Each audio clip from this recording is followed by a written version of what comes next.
Hey folks, it's Jim from the Movie Wine, and with Brad Anderson's The Call coming out this Friday starring Halle Berry, I thought I'd take a look back at his psychological thriller known as The Machinist. Factory machinist Trevor Resnick, played by Christian Bale, has been enduring insomnia for a year, causing him to become excessively thin. A lonely man and closed off like he's got something to hide, Trevor finds comfort in Stevie, a prostitute with a heart of gold who takes a liking to the tired client. Trevor also spends some of his late nights at an airport diner where he is served by waitress Maria, a perceptive single mom who reminds him of his own mother.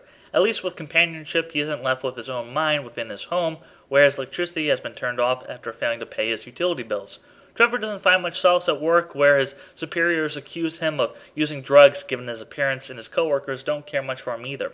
His uncomfortable status turns into paranoia when a fellow co-worker, Miller, loses his arm due to Trevor's negligence after being distracted by the new employee, Ivan, a man of which doesn't exist, according to his boss.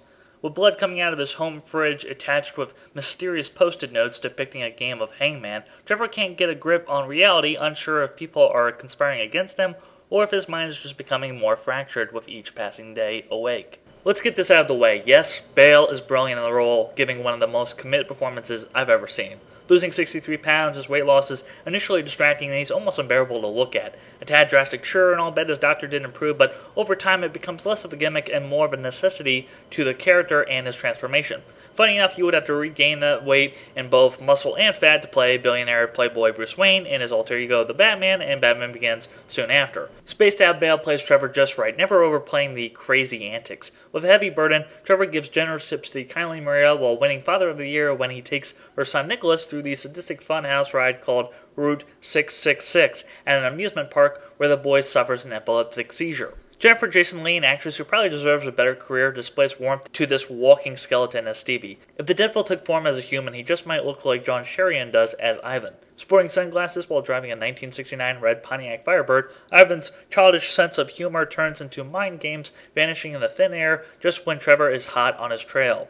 Although Trevor's mind might say differently, cult actor Michael Ironside goes against type, playing the married blue-collar guy Miller rather than the usual bad guy Ironside has grown accustomed to.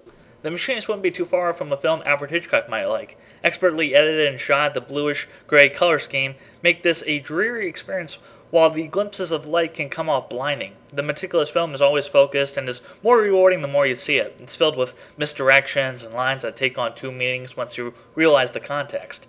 It builds to a practical conclusion that doesn't throw all logic out the window, and that's rare today in the effort to surprise moviegoers. I'm not saying that there aren't some questionable things, but I never felt cheated. That's it from the Movie Wine. Have a good day, folks. Until next time.